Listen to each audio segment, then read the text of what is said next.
محمد حسان الرحمان ہے. Indus university میں be ٹیک کا طالب علم ہوں. قرارداد غم روزگار غم عشق مٹا دیتا ہے. مخالفت. جناب والا، قرارداد میں موجود پہلا اہم لفظ غم، دکھ درد رنج و الم اور تکلیف کا نام ہے. دوسرا اہم لفظ روزگار، یعنی جس کے ذریعے انسان روزی کما سکے، پیسہ کما سکے.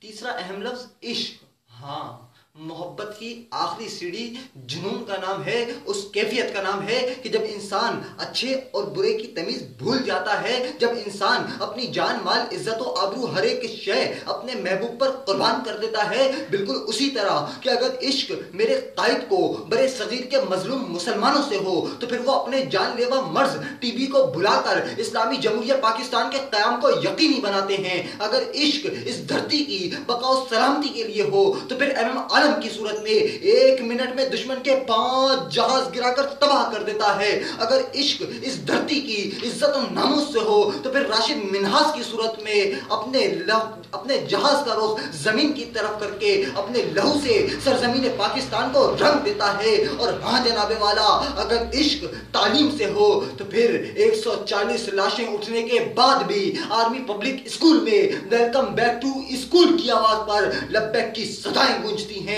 جو اس بات کا اعلان کرتی ہیں کہ روزگار اور غم روزگار، عشق اور غم عشق کو کیا مٹائیں گے کہ عشق تو جنم لینے کے ساتھ ہی تمام چیزوں کو مٹا دیتا ہے، تمام چیزوں کو فنا کر دیتا ہے. کہ عشق کی تو حقیقت یہ ہے کہ بے خطر کود پڑا آتش نمرود میں عشق، عقل ہے محو تماشائے لبے بام ابھی.